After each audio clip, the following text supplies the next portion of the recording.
3 semanas atrás, en una tarde común de viernes, mientras la mayoría de las personas pensaba en el fin de semana, algo pasó desapercibido para casi todo el mundo.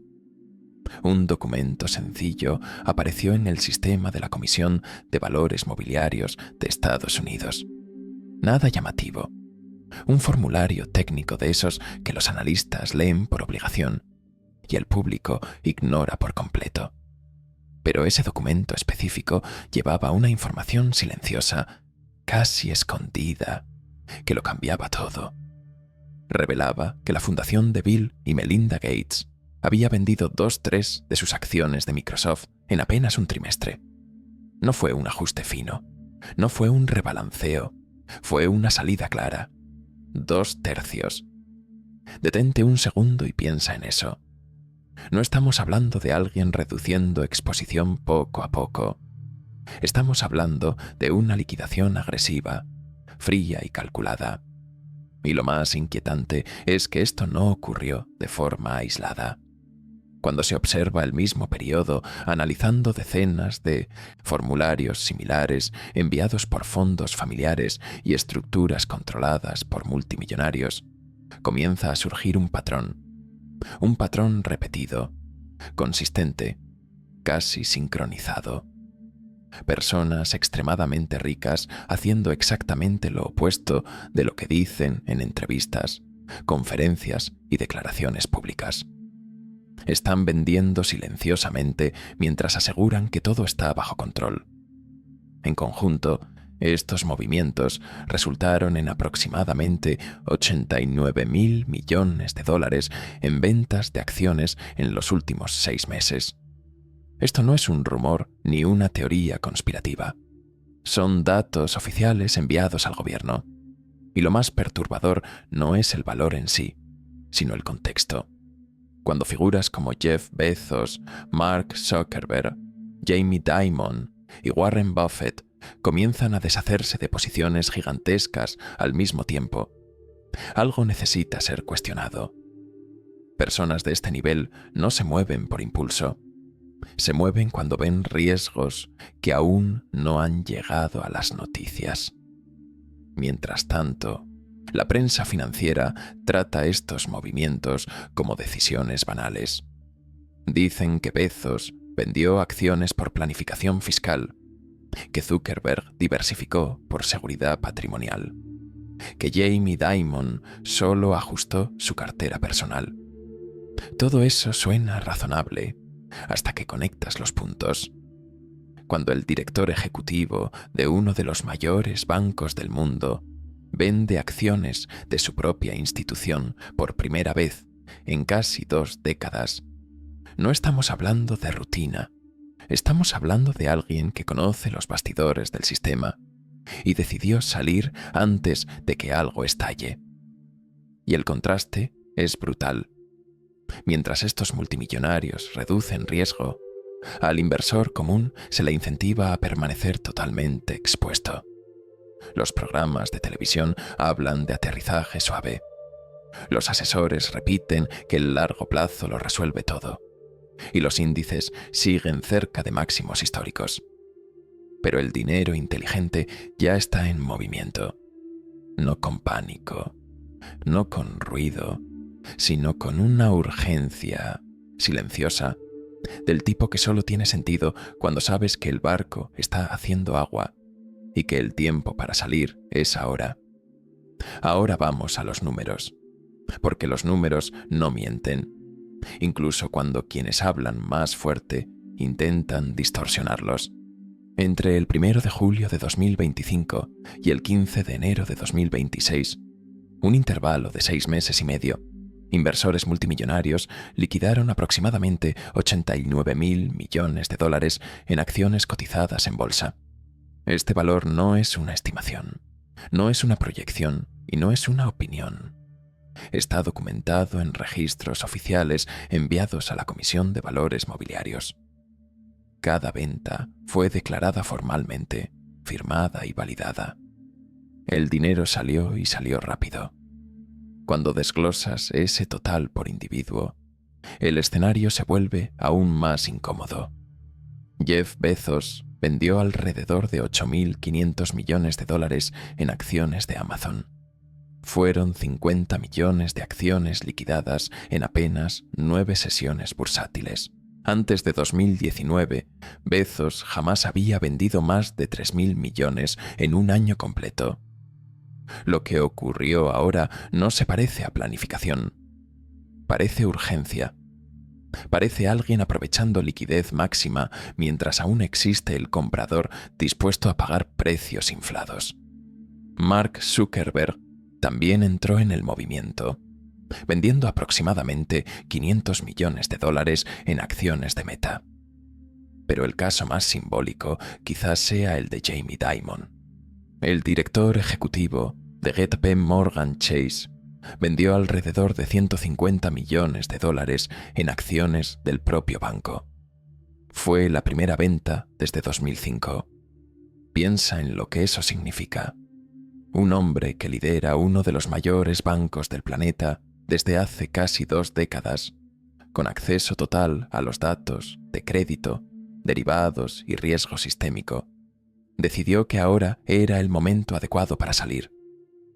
Esto no es jubilación ni diversificación inocente, es planificación de salida. Y lo más revelador es que estas ventas no están dispersas aleatoriamente por el mercado. Están dirigidas a tecnología, consumo discrecional y sector financiero.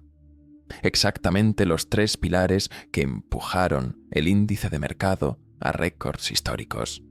Son los sectores más sobrevalorados, más dependientes del crecimiento continuo y más frágiles cuando el ciclo gira. Mientras tanto, observa hacia dónde está yendo el dinero. Bill Gates ha estado desplazando el patrimonio de su fundación hacia activos considerados defensivos, empresas de recolección de residuos, ferrocarriles, conglomerados con enormes reservas de efectivo. Warren Buffett, por su parte, ha venido vendiendo acciones durante 3 años consecutivos, incluso con el mercado en máximos. ¿Y qué hace con el dinero? Lo guarda, acumula efectivo, no para rendimiento, sino para oportunidad, porque cuando llega el pánico, solo quien tiene liquidez puede comprar lo que todos los demás se ven obligados a vender. El ejemplo más claro de esta postura defensiva está en el efectivo acumulado por Berkshire Hathaway. Al final del tercer trimestre de 2025, la empresa mantenía alrededor de $325.000 millones estacionados en bonos del tesoro, rindiendo poco más del 5% anual. No en acciones, no en adquisiciones, simplemente esperando. Para cualquier inversor principiante, esto parecería un desperdicio. Para alguien como Buffett, es posicionamiento estratégico. El efectivo no es falta de convicción. El efectivo es poder cuando todo entra en liquidación. Este comportamiento contradice 60 años de discurso público sobre comprar y mantener. Buffett siempre defendió la paciencia y la visión de largo plazo, pero eso nunca significó ignorar la valoración. Cuando los precios se vuelven absurdos, él vende. Y cuando vende y no recompra, está enviando un mensaje silencioso. No está encontrando oportunidades que justifiquen el riesgo. El mercado está demasiado caro. La euforia está demasiado alta. Y cuando incluso el inversor más paciente del planeta decide esperar, es porque algo está fuera de lugar. La prensa financiera intenta suavizar esta lectura. Dice que las ventas son normales, que forman parte de la gestión patrimonial, que no indican nada estructural. Pero eso ignora el factor más importante de todos, el momento. ¿Por qué vender ahora? ¿Por qué no vender hace 2 años, cuando el optimismo era aún mayor?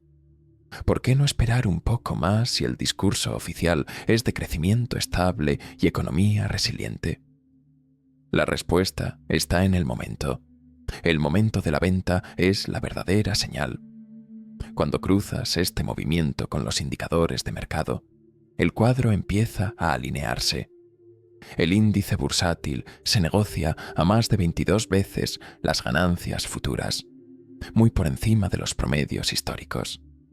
Este nivel solo se sostuvo en 2 períodos en las últimas 4 décadas. En el auge de la burbuja de Internet a finales de los años 90 y durante el exceso de estímulos posterior a la pandemia. En ambos casos, el resultado fue el mismo: caídas violentas y prolongadas. Mientras tanto, el inversor común sigue comprando. Cada mes, aportes automáticos entran en fondos indexados, planes de jubilación y ETFs. El dinero fluye exactamente hacia los activos que los multimillonarios están descartando. Este desajuste, entre quien sabe y quien cree, es el terreno fértil de toda gran crisis financiera. Siempre fue así. Primero, los experimentados salen en silencio. Luego, el público descubre demasiado tarde que estaba comprando en la cima. Otra señal que refuerza esta lectura viene del crecimiento de las ganancias, o mejor dicho, de su desaceleración. Las empresas gigantes aún publican números aparentemente fuertes, pero cuando miras más allá del titular, la realidad es menos alentadora.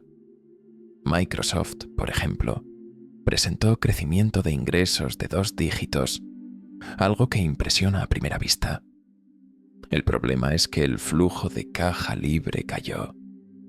Es decir, la empresa facturó más, pero generó menos dinero real. Esto ocurre porque los gastos se dispararon, principalmente con infraestructura de inteligencia artificial, centros de datos, servidores, chips gráficos y consumo de energía. Son decenas de miles de millones invertidos ahora con la promesa de retorno en el futuro. La pregunta que los multimillonarios se están haciendo no es si la tecnología es impresionante, sino si va a justificar ese costo. Y si no lo hace, si la inteligencia artificial sigue el camino de otras modas tecnológicas que prometieron revolución y entregaron frustración, quienes compraron acciones a múltiplos absurdos serán los primeros en sentir el impacto. Por eso, los más experimentados están vendiendo mientras el entusiasmo aún sostiene los precios. Existe también el riesgo de la concentración extrema. Hoy, solo 7 empresas representan casi 1/3 de todo el valor del principal índice bursátil. 7 compañías cargando el peso de cientos. Esto nunca terminó bien en la historia de los mercados. En los años 70, un grupo similar dominaba los índices, y cuando el ciclo giró, esas acciones no solo cayeron, se desplomaron. El problema de la concentración es simple.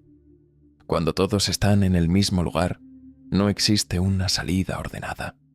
Los fondos pasivos que compran automáticamente las mayores empresas por peso de mercado amplifican este efecto. Empujan los precios hacia arriba cuando todo va bien, pero hacen lo contrario cuando el flujo se invierte. En la caída, necesitan vender primero exactamente las acciones más grandes para generar liquidez. Esto crea una reacción en cadena. Los precios caen, las ventas son forzadas y la caída se acelera. Los multimillonarios conocen este mecanismo mejor que nadie. Ya vivieron esto antes. Y no es solo el mercado accionario el que empieza a mostrar señales de estrés. El crédito también se está endureciendo.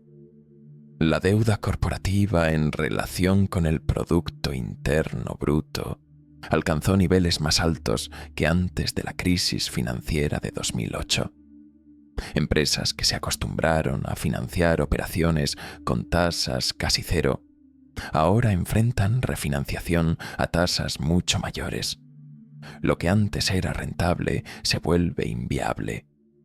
Cuando el crédito se seca, la economía se desacelera y el mercado accionario suele ser el último en admitirlo. Cuando las tasas suben, el impacto no es inmediato, pero es inevitable. Deudas contraídas en un mundo de dinero barato necesitan renovarse en un escenario completamente diferente. Empresas que refinanciaban pasivos al 1% ahora enfrentan costos 4 veces mayores. Esto erosiona márgenes, presiona balances y convierte negocios aparentemente sólidos en estructuras frágiles. El mercado de crédito percibe esto antes que el mercado accionario, y hoy ya está señalizando un estrés creciente, con diferenciales ampliándose y morosidad en aumento. Los datos de ventas internas también refuerzan esta alerta. La proporción entre ventas y compras de acciones por parte de ejecutivos alcanzó niveles raros. En diciembre de 2025, por cada acción comprada por un insider, casi 5 fueron vendidas. Este tipo de comportamiento solo apareció en momentos críticos del pasado. Ejecutivos y miembros del consejo conocen sus empresas desde dentro. Si estuvieran confiados, estarían comprando. El hecho de que estén vendiendo en masa dice más que cualquier discurso optimista. Mientras tanto, el inversor común sigue haciendo exactamente lo contrario. Contribuciones automáticas entran todos los meses en fondos de jubilación, índices y ETFs. El dinero minorista compra en piloto automático, sin evaluar precio, riesgo o ciclo. Así es como se forman las burbujas, no por euforia explícita, sino por complacencia. Las personas no creen que vaya a ocurrir algo malo, porque nada malo ha ocurrido recientemente. Esta es siempre la etapa más peligrosa. El movimiento de Bill Gates es quizá el más didáctico de todos. La fundación que lleva su nombre redujo drásticamente la exposición a Microsoft, la empresa que él mismo ayudó a construir. Esto no es falta de confianza en la compañía, es reconocimiento de la valoración. Incluso las empresas excelentes se convierten en malas inversiones cuando el precio descuenta perfección. Gates no está huyendo de la tecnología por miedo, sino por matemática. Entiende que el riesgo de caída supera el potencial de ganancia, y el capital que sale de acciones de crecimiento no desaparece. Migra hacia activos que funcionan incluso en escenarios adversos. Recolección de residuos, ferrocarriles, conglomerados defensivos, negocios aburridos, predecibles y esenciales. No dependen de narrativas futuristas para generar efectivo. Dependen de que la vida real siga ocurriendo. Cuando alguien con acceso a toda la información posible elige este tipo de activo, no es casualidad, es preparación. Estos movimientos individuales no ocurren en el vacío. Son respuestas a un entorno económico que comienza a deteriorarse de forma silenciosa. La primera señal clara viene del mercado laboral. La tasa de desempleo, que parecía estable, comenzó a subir de manera consistente a lo largo de 2025. En pocos meses, el avance fue suficiente para activar uno de los indicadores de recesión más respetados. Históricamente, siempre que aparece esta señal, la economía ya entró o está a punto de entrar en contracción. Este debilitamiento no surge de la nada. Los despidos se aceleran justamente en los sectores que más crecieron en la última década. Tecnología y finanzas, que antes contrataban agresivamente, ahora recortan costos. Las vacantes disminuyen, las contrataciones se congelan y la confianza del trabajador comienza a erosionarse. Cuando el empleo deja de parecer garantizado, el comportamiento del consumidor cambia rápidamente, y ahí es donde el problema se propaga al resto de la economía. La segunda alerta proviene del consumo. Las familias recurren cada vez más al crédito para mantener su nivel de vida. La morosidad en tarjetas y financiamientos de vehículos alcanzó niveles que no se veían desde hace más de una década. Esto no ocurre cuando las personas están cómodas. Ocurre cuando los ingresos no acompañan el costo de vida. Con menos ahorro y más deuda, el consumidor pierde capacidad de gasto. Como el consumo representa la mayor parte de la economía, el efecto en cadena es inevitable. Al mismo tiempo, la tasa de ahorro de los hogares cayó a niveles históricamente bajos. Esto significa que cualquier shock, incluso pequeño, puede generar un efecto desproporcionado. Un aumento del desempleo, una caída de ingresos o un mayor endurecimiento del crédito son suficientes para romper este equilibrio frágil. Los multimillonarios ven esta vulnerabilidad antes de que aparezca en los informes oficiales. Por eso, reducen riesgo mientras aún es posible. Existe además el colapso silencioso del mercado inmobiliario comercial. Oficinas en grandes centros urbanos perdieron una parte significativa de su valor desde antes de la pandemia, no por un evento temporal, sino por un cambio estructural. El trabajo remoto llegó para quedarse.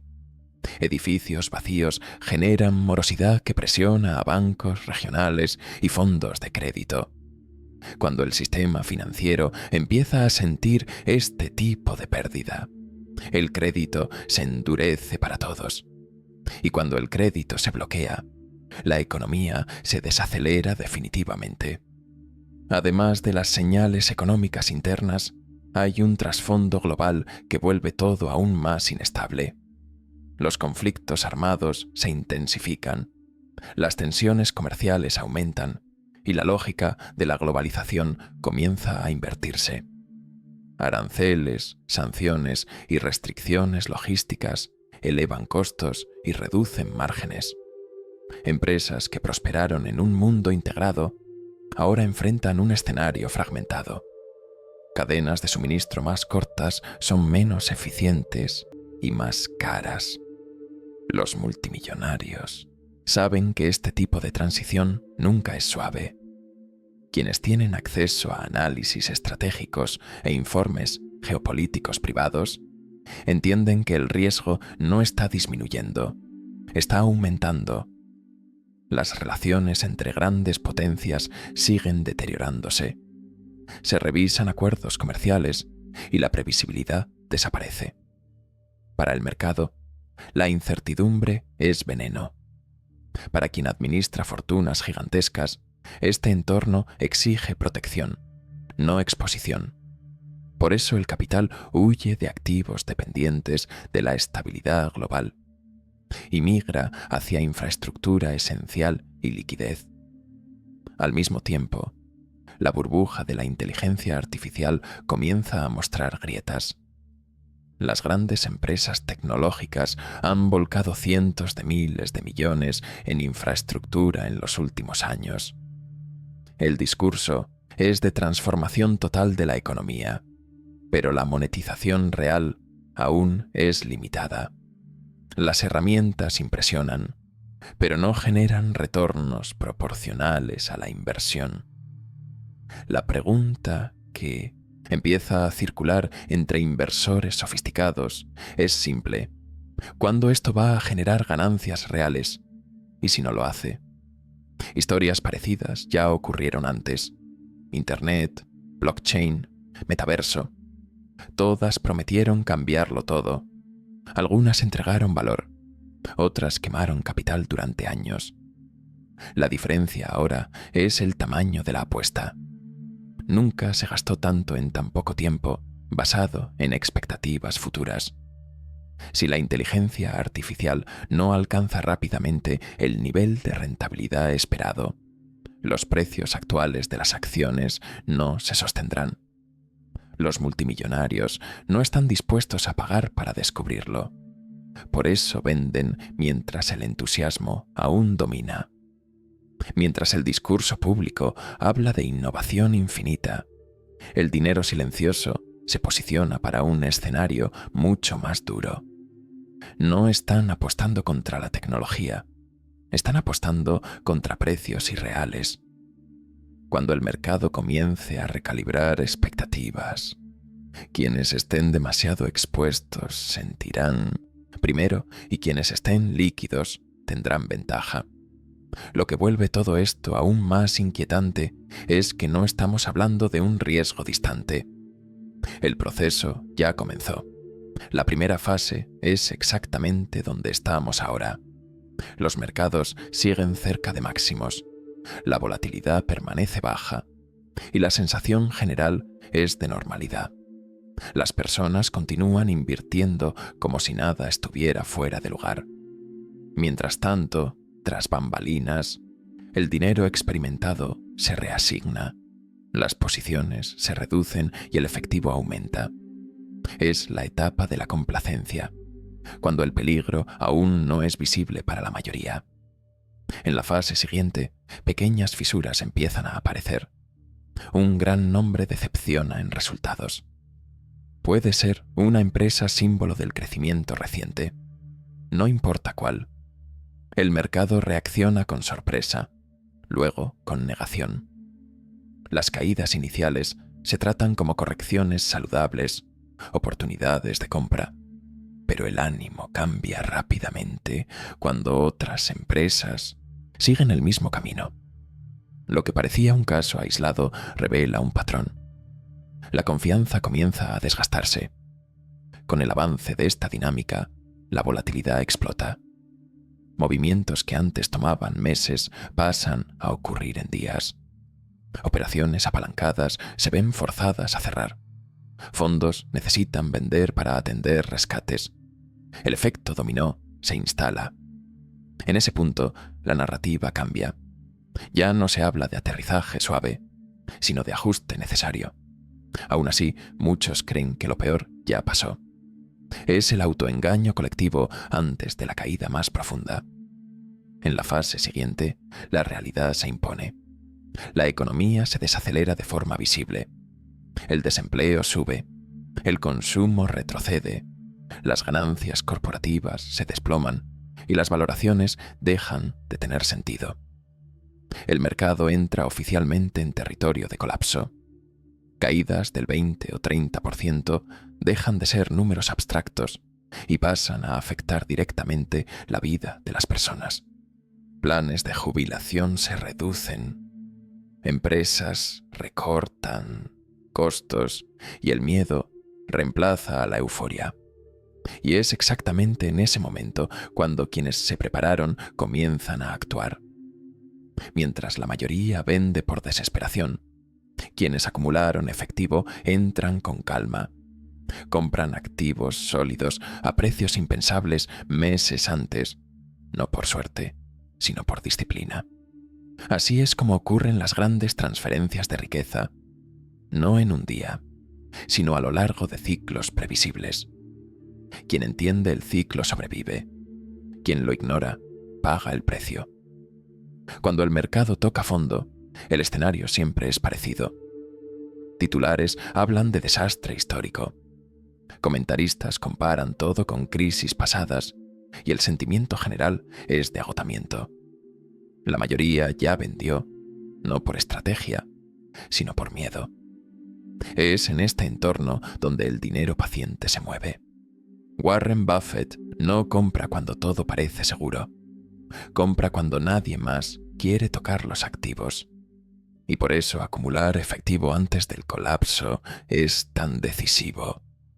Mientras el inversor común intenta entender qué salió mal, los multimillonarios ejecutan el plan que prepararon meses o incluso años antes.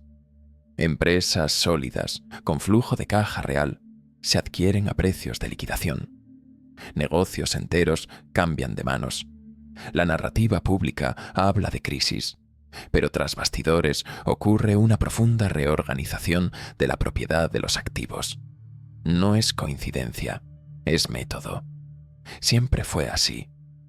En ese punto queda claro por qué salieron antes. No fue porque predijeran el futuro con una bola de cristal, sino porque entendieron las señales. Valoraciones estiradas, crecimiento artificial sostenido por crédito barato, concentración excesiva y euforia colectiva. Cuando estos elementos se alinean, el desenlace casi siempre es el mismo. La única variable es el momento exacto. Quien espera la confirmación pierde la oportunidad de protegerse. Por eso, comprender lo que está ocurriendo no es suficiente. Información sin acción no cambia resultados. El inversor que ignora estos movimientos y confía solo en el discurso oficial se coloca en la posición más frágil posible. Compra cuando debería reducir, mantiene cuando debería protegerse y solo reacciona cuando el daño ya está hecho. El mercado no castiga la ignorancia por maldad, sino por lógica. Recompensa la preparación y penaliza la pasividad.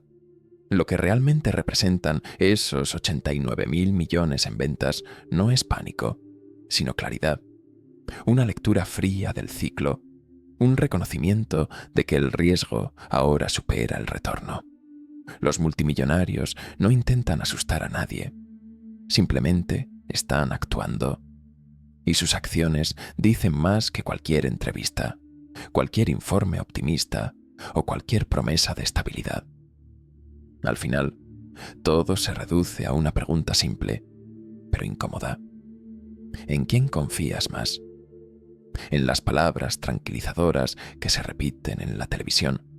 ¿O en las acciones silenciosas de quienes tienen miles de millones en juego? Porque mientras los discursos intentan calmar, los registros oficiales muestran otra historia. Los multimillonarios están reduciendo riesgo, acumulando liquidez y posicionándose para un escenario muy distinto del que se vende al público. No están esperando confirmación, se están anticipando. Estos movimientos no vienen acompañados de anuncios públicos ni alertas dramáticas. Aparecen en formularios técnicos, fríos, obligatorios. Ahí es donde suele vivir la verdad. Cuando alguien vende 2/3 de una posición histórica, cuando otro se desprende de acciones por primera vez en casi 2 décadas, cuando conglomerados pasan años acumulando efectivo en lugar de invertir, el mensaje ya fue dado. Solo no lo ve quien elige no mirar. El error más común del inversor común es esperar que el peligro sea obvio. Pero cuando se vuelve obvio, ya es demasiado tarde. Los mercados no caen cuando todos tienen miedo. Caen cuando la mayoría aún está cómoda. Por eso las señales más importantes surgen en periodos de aparente normalidad. Silencio, no caos. Archivos, no titulares. Movimientos discretos, no discursos inflamados. El ciclo es antiguo e implacable. Primero, los más informados salen. Luego, los atentos reducen exposición. Por último, los distraídos quedan atrapados en la esperanza. Cuando llega el ajuste, no distingue intención ni esfuerzo. Simplemente redistribuye capital de quienes no se prepararon hacia quienes estaban listos. Así es como las fortunas atraviesan crisis y crecen mientras otras desaparecen. La alerta ya fue emitida, no en palabras, sino en números. 89.000 millones en ventas no son coincidencia, son señal. La pregunta final no es si algo va a suceder, sino si vas a reconocer el patrón mientras aún hay tiempo. Porque quien entiende el juego temprano elige cuándo salir. Quien lo ignora lo descubre después pagando el precio. Si este alerta tuvo sentido para ti, no lo ignores. Reflexiona, observa las señales y cuestiona las narrativas fáciles. Suscríbete, deja tu like y comparte este contenido para que más personas puedan verlo.